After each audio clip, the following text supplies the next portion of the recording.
Hello and welcome to another episode of the FemiNinja Project, and thank you so much for tuning in. As always, I have a fascinating guest with me today. His name is John Guiver. He is an author who turned to writing after a career in the world of artificial intelligence and high-tech software, who has spent many years researching the 1972 Andes flight disaster just as a hobby and then full-time, which led to the publication of the book titled To Play the Game, which was published in December 2022, the 50th anniversary of the return of the 16 survivors after 72 days of being lost in the mountains. John also appeared as a guest expert on the May 2023 ABC 2020 documentary called Prisoners of the Snow. John, thank you so much for being here and welcome to the show. Well, it's a real pleasure. Thank you very much for inviting me, Cheryl. I find this fascinating because I told you even before we started recording, I remember clearly when this happened.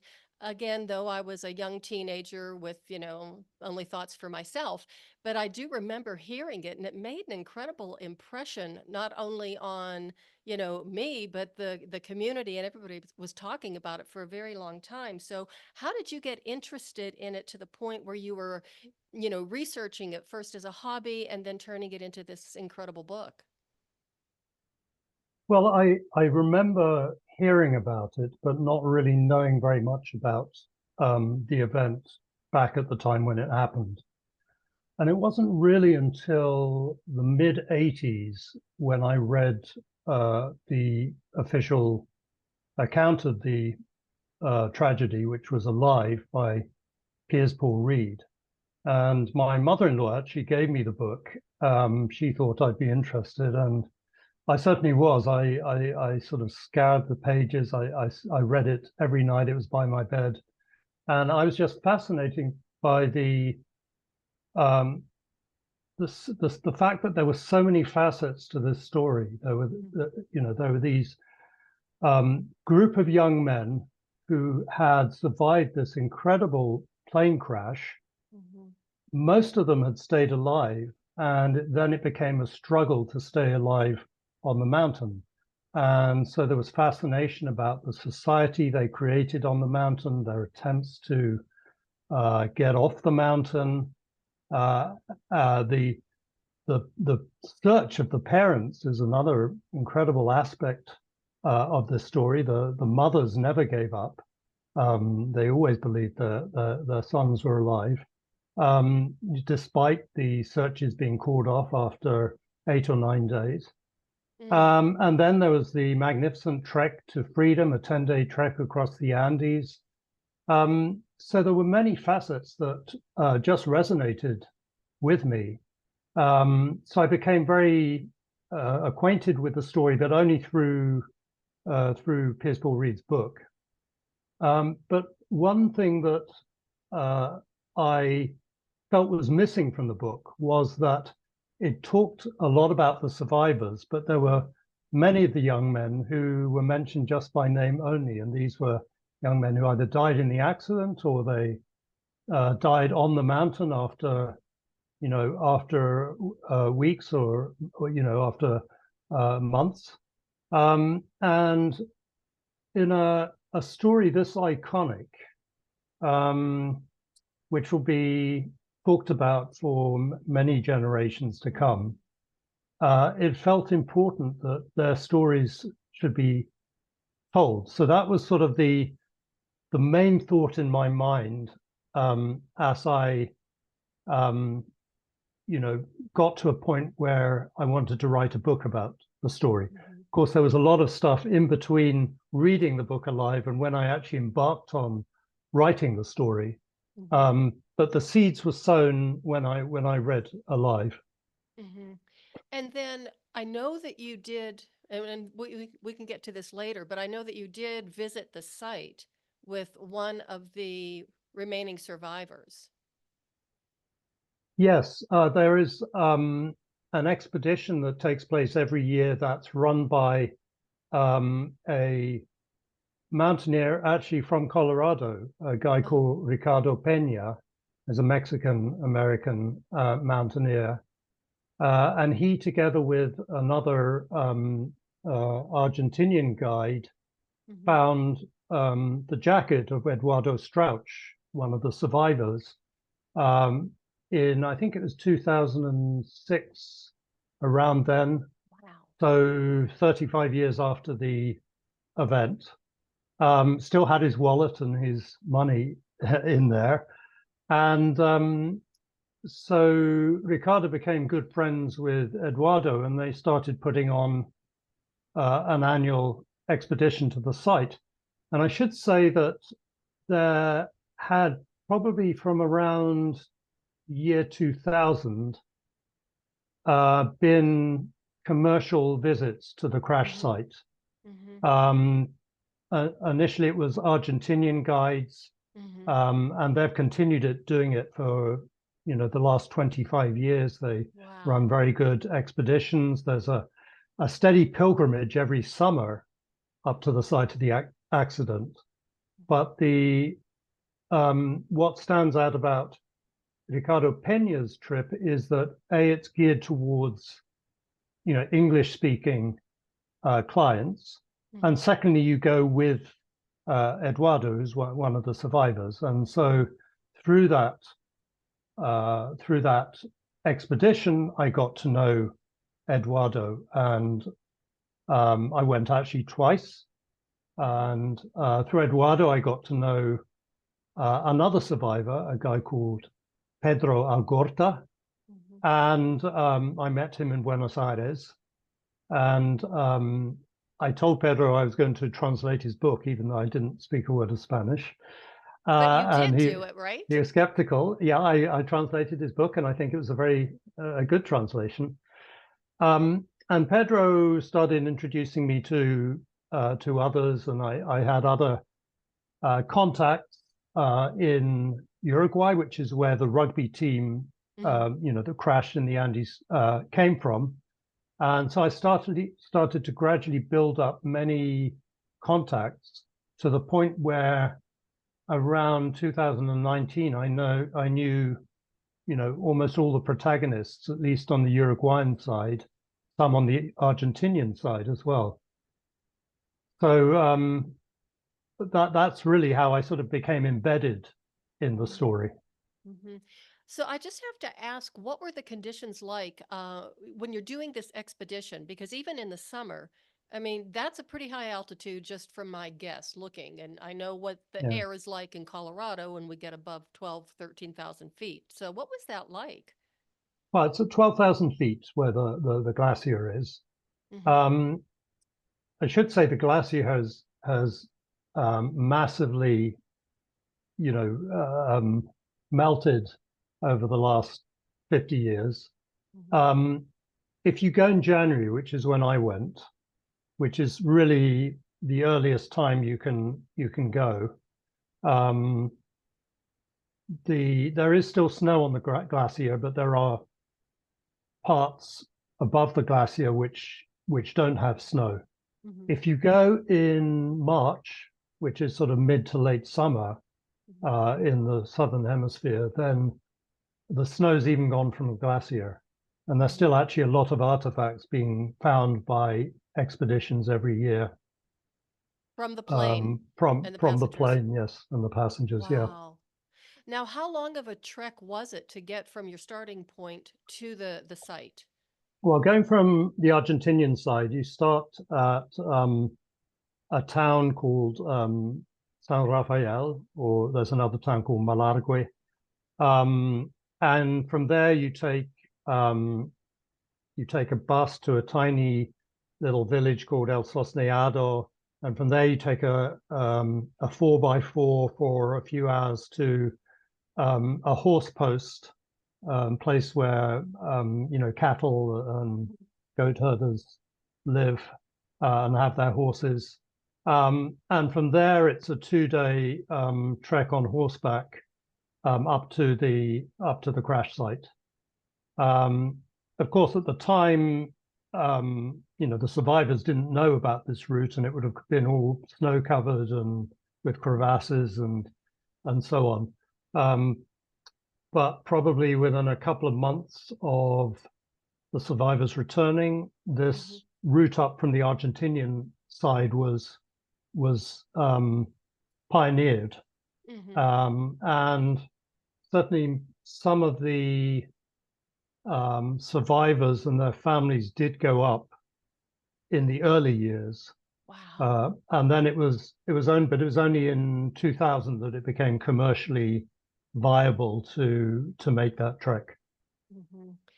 I can't even imagine what it would feel like as a survivor who went through that to visit that site again for the first time. I mean, I can't even imagine the emotion. Well, the earliest trek was well, it's by two Argentinian guides who had been asked by the father of one of the young men who died. This is the chap who died last. Sorry, not the chap who died last. Chap who died. There was one other after him, but he died late on, and he'd always expressed a wish to return to Uruguay. And his father had heard about this from the survivors, and he wanted to go and recover, the remains of his son. And so he contacted these guides. They found a way up, and he went up with them in the March, 3 months after the survivors returned. And so he was the first parent to to see this scene. One of the young men who hiked out, a guy called Nando Parado, who's sort of the hero of the story. He would go up with his father because his mother and his sister, were buried up there on the mountain. So he would go up every year with his father. And so I they think were he on was the plane and they were killed in. Okay. Yeah. So I think he was probably the earliest survivor to go up. So that brings me to another question that I was wondering even before we ever logged on and started our conversation was, were the family members able to retrieve the remains of their loved ones and bury them the way they wanted to, or are some of them still on that mountain? Well, you have to remember what happened on the mountain was that, Right. They had to use the bodies of their friends.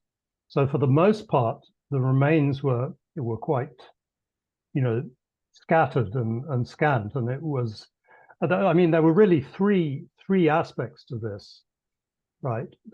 They came from Uruguay, but the plane crashed in Argentina.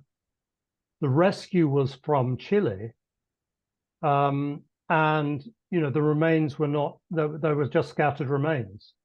So the decision was taken that, and it was approved by Uruguayans and the Argentinians, that the Chilean rescue forces would go and create a grave.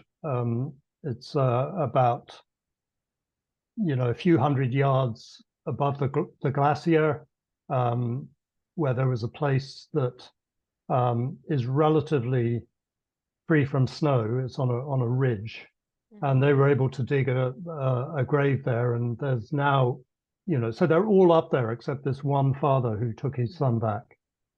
And that's that's the place of pilgrimage. So there's a cross there. There are, various plaques and so on. There's a memorial there that's been put up over the years, and so people go up there to pay their respects. That's so sad, but also something very poetic about them being all together. Because yes, they I think so. worked as a team, they played as a team, and they died together. Yeah, and the parents in general were in agreement with this solution, that it seemed to be the most the best way to deal with what was a very difficult situation. Oh my goodness. I mean, the level of trauma is just beyond belief. Yeah. 72 days. Wow. 72 days, yeah, a long time. As you say, the mothers never gave up. Could you Yes, tell us a little bit more about that? Well, there was a group of mothers who felt that their sons were alive. Not all of them, but Mhm. a large group of them. There were some families who felt immediately that their sons had died, and it turned out that they had. They were right. Mhm. But there was a group of mothers who felt, who felt that their sons were still alive, and they both, requested the fathers go and help with the search, and some of the mothers also went out and, trekked into the mountains and rode in small planes over various places. And the parent search was led by a very colorful figure, a guy called Carlos Paez Villaró, who's a famous artist in Uruguay, was a famous artist. He lived in this extraordinary sort of living sculpture, is a place called Casa Pueblo. It's sort of built into the cliffs, where the River Plate meets the Atlantic. Extraordinary place to visit. Wow. If you're ever in Uruguay. Casa Pueblo, it's called. He was the father of one of the young men on the plane, Carlitos Paez. And he immediately dropped everything as soon as he heard of the accident. He flew out to Chile, to Santiago, where the rescue planes were leaving and conducting their searches. And he, started making contacts. He started building up a whole army of contacts. And these included, army people, Air Force people, Andinistas, scouts, just ordinary civilians. Very importantly, ham radio people, because he needed to communicate both within Chile and with Argentina and with Uruguay. And so he was an extraordinary man. He wrote a book, actually. It's not been translated to English. It's called Between My Son and Me, the Moon, because he would look at the moon and his son would look at the moon, and they both imagined the other looking at the moon. So he coordinated, and he had a ham radio guy, a guy called Rafael Ponce de Leon, who was a friend and old schoolmate of the survivors, who was in Montevideo, and he was the sort of the Montevideo end of the communications. And so they had constant communications with Chile. And so, results of the search and where they were searching and so on got communicated right away to the parents in Montevideo, and then meet every evening at 8 o'clock outside Rafael Ponce de Leon's house to hear the latest news. And they kept on meeting the whole way through that 72 days. Wow. Okay, so let me ask you this, because I know the search was called off after, what was it, 8 days? It was 8 or 9 days, yes. Depending on So how you count it. this man was just continuing, the search, or continuing the efforts for Yes. the rest of the 72 days until they did locate them. Yeah. Was there any resentment or from the family members, or a push for the team to keep on looking? Well, the official search, the authorities, and I have to say the fathers of the young men, both felt, that there couldn't be anything but, everyone was dead. Because a plane crashes in the Andes, you don't hear anything for, 8 or 9 days. Well, of course they're dead, right? So the idea was, well, they would search a few months later and really just look for the wreckage and the dead bodies and so on. There was some disbelief that the search had been called off. But, the more rational among the parents, believed it was the right thing to do. There was no point, because it was a risky search. If they spotted something, they'd have to send a team in by foot or by helicopter and so on. And you're looking for something very small, a plane with a white top, in a vast area. And they did fly over the area where the young men were, and they didn't see anything. So yeah, there was some distress that the search had been called off, but I think it was an understandable, eventuality. Jeez. Okay. So I mean, I'm still having a hard time wrapping my head around all of this because it just seems so incredible. And, when I was reading up on it, um, and what was it that somebody was on the mountaintop and two of the boys were kind of walking toward this guy, something like that. And that's how they found them. It was two of the guys who'd survived. Oh, the two who did the final trek. Are you talking about that? The two who survived, or two of the survivors, were Well, kind there are of like two who walking. walked out. It took them 10 days to walk out. There are three of them set out. One of them went back when they realized it's going to take them a lot longer. Okay. So they were really on their last legs, and they were settling down on the 10th night, and they saw across this torrent a guy on a horse, and actually the three people. It was a cattleman and his two sons. High up in the Chilean foothills, and they'd come up a few weeks before with their cattle for their summer pasture, and they just happened to be passing by just opposite where these two young men were setting down for the night. And the two guys were called Nando Parado and Roberto Canessa, and they ran to the side of the torrent, and they jumped up and down and waved, and they were afraid he was just going to go on, but he actually knew about the plane crash, and he thought, he wondered if these maybe was something to do with that, and he shouted out to them "mañana," tomorrow, because it was already getting dark.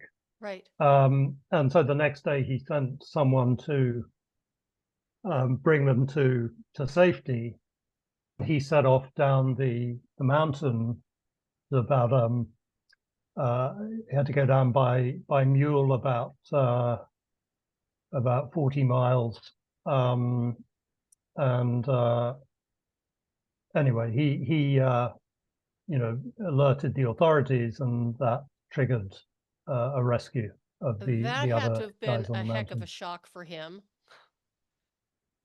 Yeah, well, he also, if it had been anyone else, I think the authorities would have had trouble believing him. He had this note that they'd thrown across the river, wrapped around a stone, saying we're from the Uruguayan plain. We crashed in the mountains. There are 14 of our fellow passengers up in the mountain. Where are we? Please help us. And he showed the note to the authorities, and of course there was great skepticism, initially. Of course. But because he was a man who was well trusted in the community, that they actually acted on this, this incredible, turn up.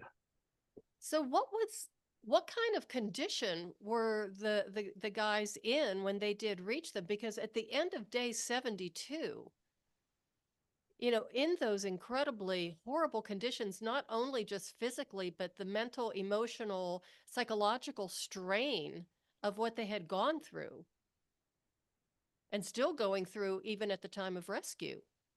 Yeah.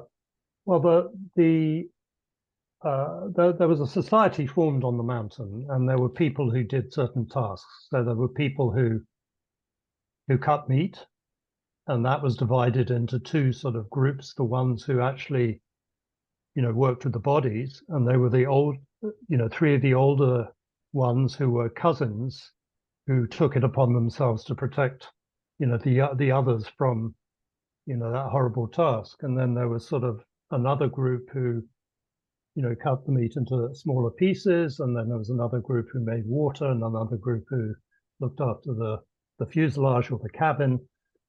And then there were the people who were going to go on the expedition, and those were given the most food to strengthen them, and they had the best places to sleep. They had the warmest clothes. They could ask for anything, and someone would be forced to give me your wool sweater. They'd have to give it.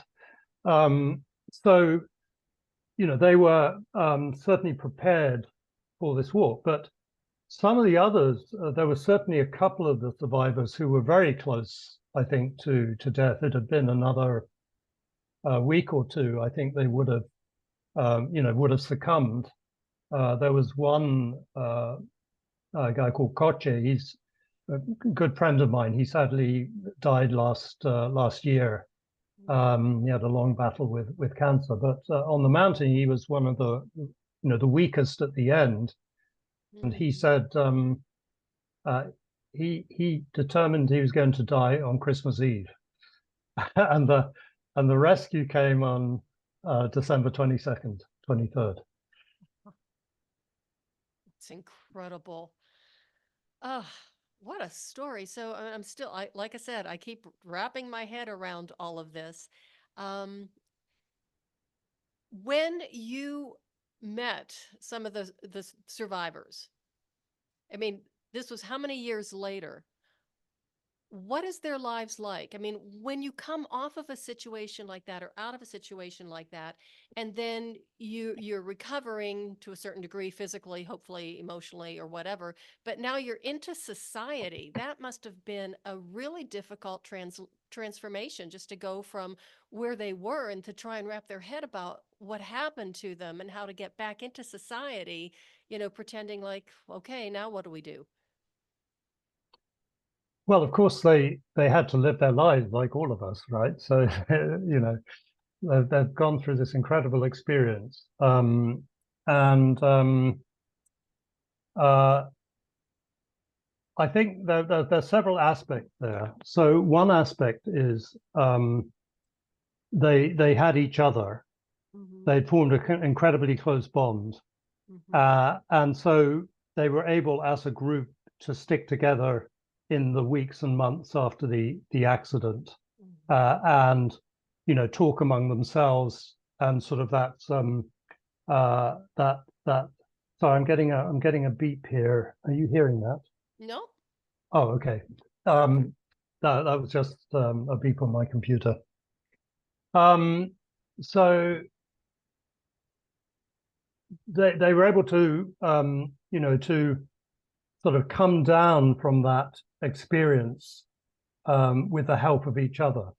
Mm-hmm. But there were also other aspects to this. Of course, they were much in demand from the press.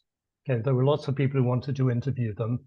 Mm-hmm. There was a committee formed of former schoolmates, former teammates, and they, in some sense, buffered the survivors from the worst excesses of the press, the world interest, mm-hmm. And so on. And so anyone who wanted an interview had to go through this committee. So that acted as a buffer. Yeah. Another aspect was the mothers of the young men who died. Some of them were extremely, or the parents in general, were extremely generous in how they interacted with the survivors, mm-hmm. And that was something that was very helpful. So let me just read out a couple of things that they said. So one of the fathers commented to the press. He said, "Thank God that the 45 were there, 45 passengers on the plane, so that 16 homes were able to regain their children." And there was another mother who said her son died. She said, "We support the decision taken by the boys, and we're trying to help them overcome this ordeal." And the mothers, really, those who died, felt that they were best equipped to, provide that psychological help to the survivors. Mm-hmm. And so there was that wider community, I think, that helped them. And maybe it's a good idea to talk about the community in general now, because it was a community that was very close-knit. So in 1960, 12 years before the accident, 26 out of the 40 passengers were going to the same junior and middle school. So it was a very close-knit community. And it was a smallish community. It was a lovely, very privileged, professional, people with, doctors and lawyers, architects, and so on. It was by the beach. It was an idyllic community, and everyone lived side by side. Everyone knew everyone. And so being in that community, helped psychologically, I think. Another aspect is the rugby. So not everyone who came back was a rugby player, but there were many. There were, I think, 5 rugby players from the 15 strong rugby team that went over. The rest were friends and family. Okay. The club reformed. More, lots of people joined the club. There were many brothers of those who died on the mountain who were an important part of the club. So there was that community formed by the club, which was also a social club. So there were many coping mechanisms there, I think. But it was still, I don't want to too rosy a picture, because it was still a very fraught situation. You had, this incredible, miraculous return of these young men, and you had the tragic, non-return of those who died on the mountain, and they were living side by side. And so it was often much easier not to talk about the tragedy in the community. And for, I'd say 20, 30 years, it was little talked about in the community, and especially across that, boundary between, those who won and those who lost. Right. One thing I told you, I was 16, I think, when it happened, and one of the things that I do remember afterwards, and after the survivors were rescued and blah blah blah, and trying to get their lives back together, was the amount of judgment. It seemed like there was an awful lot of judgment about what the survivors did, what they had to do to survive. Yeah, I think there are a few points here. Certainly, the immediate response of the press was quite, sensationalist. Of course. I can't remember the headlines now, but cannibalismo and stuff like that. But the survivors decided to hold a press conference once they returned to Uruguay, because they were rescued into Chile, and they stayed there for a few days to recuperate with their families. And then they returned to Chile, and then there was a press conference, and they talked about all the aspects of their ordeal. And the last person to speak, a guy called Pancho Delgado, said, "Look, what happened? What we did there was very intimate in that remote location, and we don't want this intimate thing to be, sullied or, treated in any sort of bad way by the press. So please don't do that." And that sort of shut the press up. And wow, I'm impressed. Yeah, that the press would stop. So, just why, or how, or do they even know at this point why the plane went down? Was it a mechanical error, judgment, weather, or is it still something they don't even realize or don't know? Well, I've done a lot of research into this, and one of the sections in my book is a a sort of Mayday air crash investigation type analysis, where I look at all reports and the communications and the weather conditions and witnesses and so on, and I come up with what I think is the best theory. I mean, I believe, but I'm not saying this for sure, but I believe they took a shortcut to understand why and how you have to delve quite deeply into both the flight plan and the technical aspects of the communication equipment and so on. So it's probably not an easy thing to explain in a podcast. But it answers all the questions of how they ended up where they ended up. Okay. And it was a combination of decisions by the pilot and extreme weather conditions. Like all accidents, there were a bunch of little things that all contributed.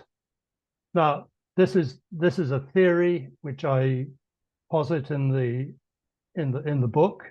It's certainly not proven. There's certainly no no way I can prove it. But that was my feeling, having done a thorough investigation. So they did find the black box? Well, there's no black box because it was a military plane. Oh, that's interesting. Yeah, military planes, I don't know if they do now, but certainly at the time they didn't carry black box. Okay. I mean, commercial airliners at that time did. Yeah. Okay, so this might seem like a crazy or random question, but from a personal standpoint, how has this experience impacted you as far as doing the trek, going to the site, becoming friends with one of the survivors? What was that experience like for you? And even today, after writing the book and doing the documentary, how has that changed you? Well, it was an extraordinary journey, really, quite unexpected. I went on expedition just because it was something I wanted to do. And there are many, many threads many consequences of that trek. The consequence, for example, I got to know all the wonderful families of those who died on the mountain. Without exception, they're fantastic families. They welcomed me. They trusted me. They encouraged me, and we still have a lot of dialogue going on. So I made a lot of friends, very cherished friends there. I met 14 of the 16 survivors. Javier Metol died before I was fully sort of engaged in the story, and there's one of the survivors who's a bit reclusive. He doesn't really like to talk. So I've never pushed myself on anyone. If someone doesn't want to talk, Right. then that's fine. I don't want to force anyone's hand. So that was one extraordinary piece of the story. So a second big piece of it was that I got to know Piers Paul Reed, who wrote Alive, and he was very supportive of my project, very helpful. He gave me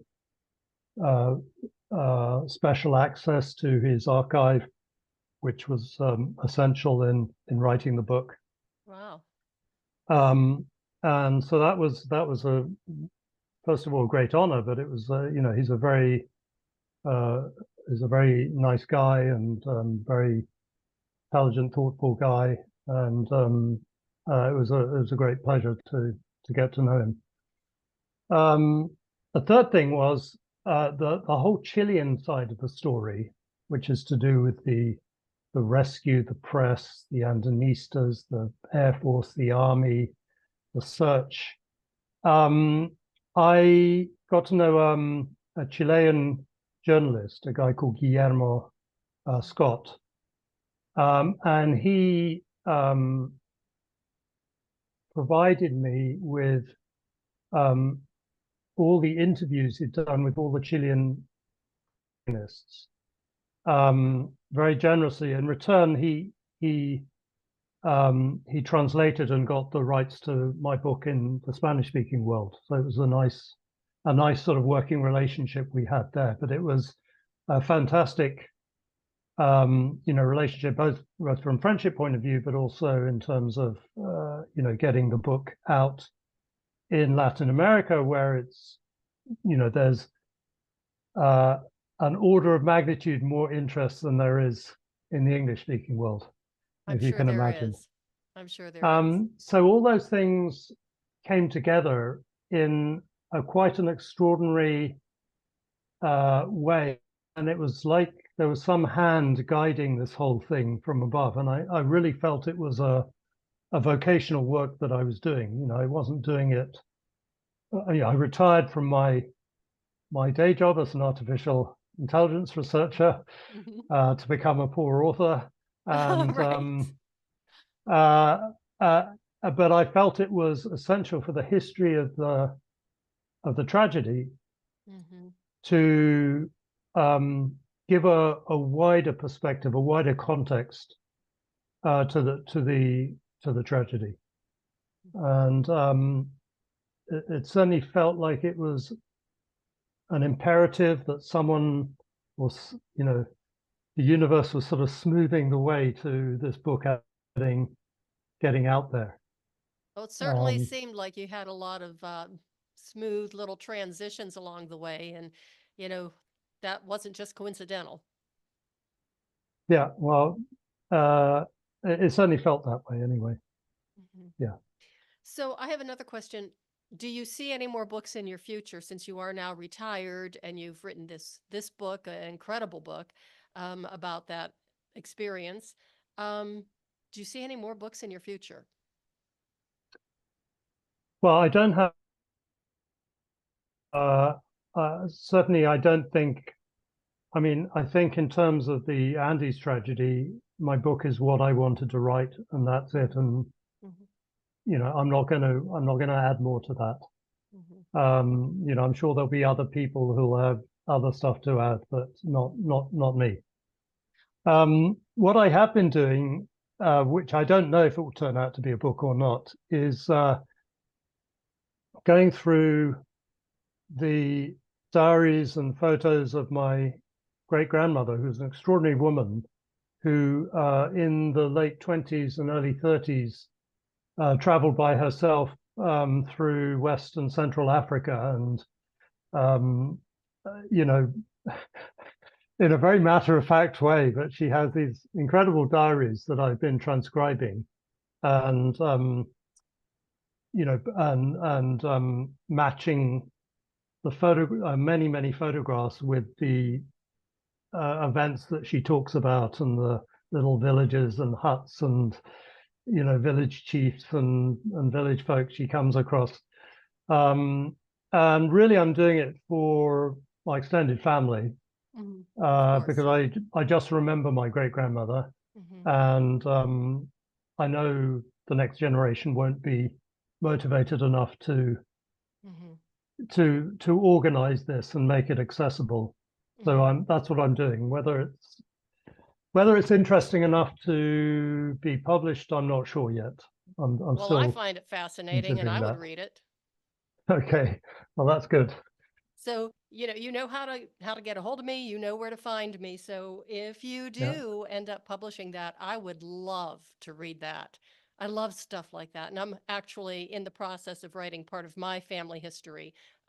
Never met my great-grandparents, but knew all of my grandparents, and Eastern European, long story, and a lot of really cool stuff in there. But I've been I'm sure it's really very digging interesting. deep.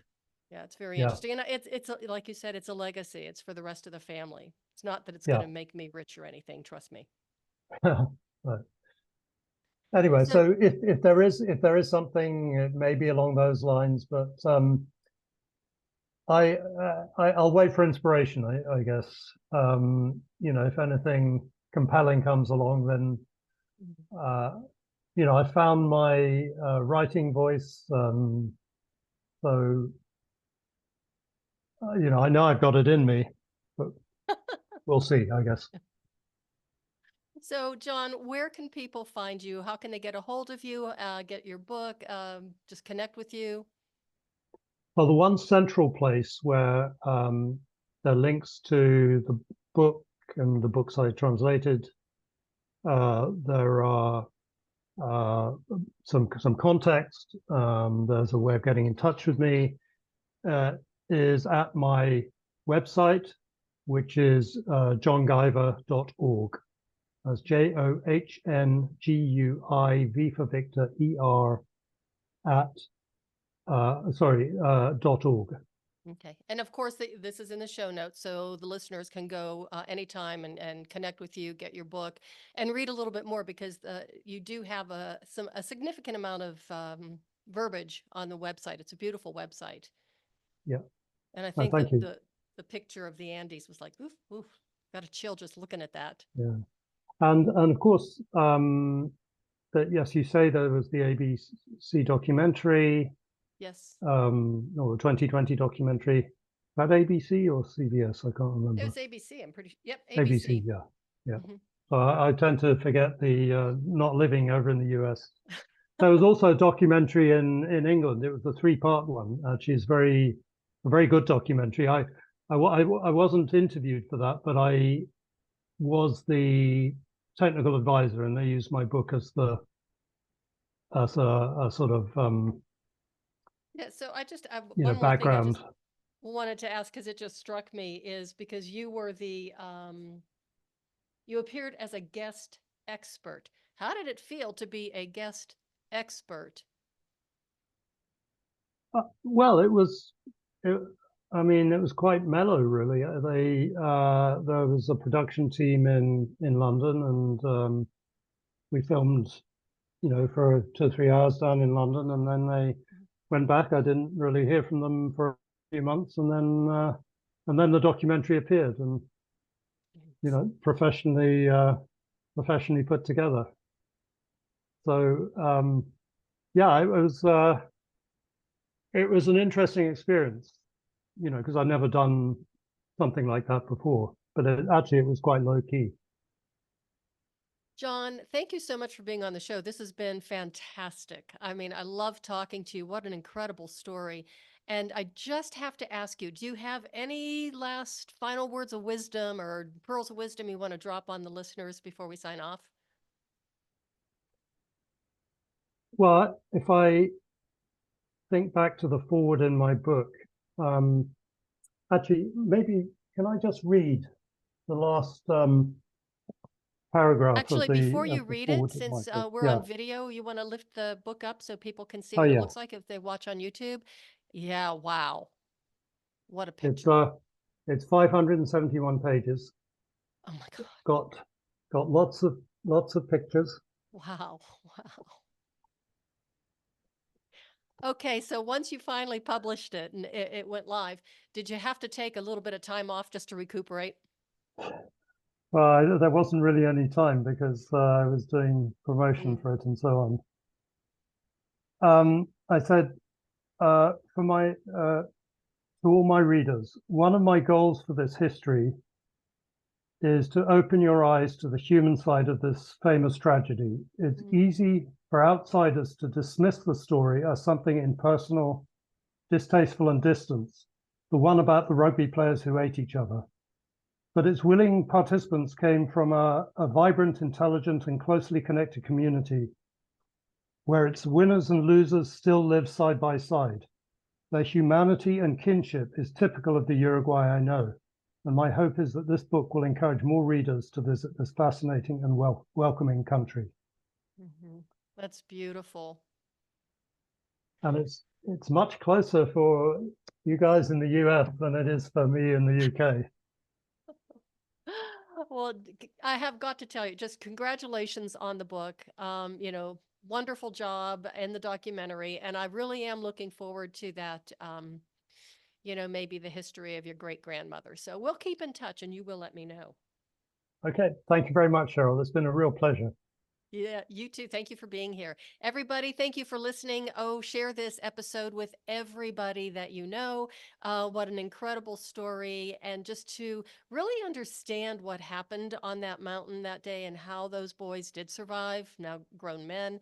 And just to realize that, the human spirit is just incredibly strong and we can survive pretty much anything. And do remember that there is a human side of every story and be careful before you judge. And that is the way of the FemiNinja.